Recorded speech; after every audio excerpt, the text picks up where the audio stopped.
Hi friends, வணக்கம். உங்களுடைய புருவம் அடர்த்தி குறைவா இருக்கா? கவலை வேண்டாம், இதோ அதற்கான தீர்வு. பொதுவாக ஒருத்தரை முதல்ல பார்த்த உடனே நம்ம நோட் பண்ணுறது அவங்களோட கண்களை தான். அந்த கண் மட்டும் அழகாக இருந்தால் அவங்களோட முகமே ரொம்ப அழகாக தெரியும். அப்படிப்பட்ட கண்ணை அழகு தர்றது அப்படின்னு பார்த்தீங்கன்னா நம்மளுடைய புருவம் தாங்க. இந்த புருவம் நிறைய பேருக்கு மிகவும் கம்மியாக தாங்க இருக்கும். சில பேருக்கு அந்த ஐப்ரோஸ் இருக்கிறதே தெரியாதுங்க.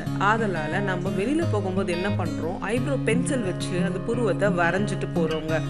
சில பேருக்கு கண்கள் மிகவும் அழகாக இருக்குங்க, ஆனால் புருவம் இல்லாமல் இருக்கும். ஸோ அந்த புருவம் அடர்த்தியாக வளர்கிறதுக்கான டிப்ஸ் தாங்க நம்ம பார்க்க போகிறோம்.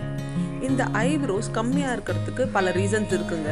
அதுக்கு முக்கியமான ரீசன்ஸ் பார்த்தீங்கன்னா ஹார்மோன் இம்பேலன்ஸுங்க. அடுத்தது த்ரெட்டிங் பண்ணுறது கூட தாங்க.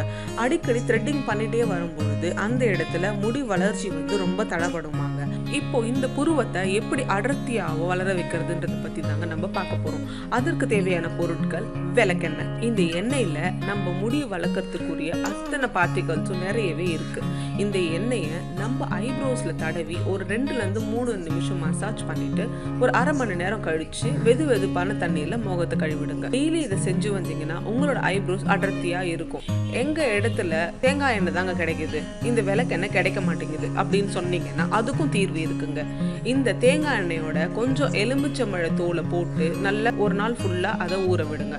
அது ஊறின பிறகு அந்த எலுமிச்சம்பழ தோலில் இருக்கிற சத்து அந்த தேங்காய் எண்ணெயில இறங்கிருக்குங்க. அந்த எண்ணெயை தினமும் நைட்டு தூங்கும் போது உங்களோட புருவத்தில் அப்ளை பண்ணிட்டு படுங்க. மார்னிங் எழுந்திரிச்ச உடனே வாஷ் பண்ணி.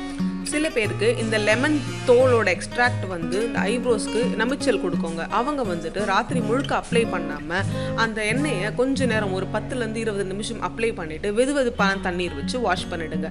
இதை நீங்கள் தொடர்ந்து 1 மாதம் பண்ணிட்டு வந்தீங்கன்னா உங்களோட புருவம் நல்லா அடர்த்தியாகவும் கருமையாகவும் வளர்ந்துருக்கிறத நீங்களே பார்க்கலாங்க. இன்னும் போன்ற பயனுள்ள தகவலோடு நான் உங்களை மறுபடியும் சந்திக்கிறேன்.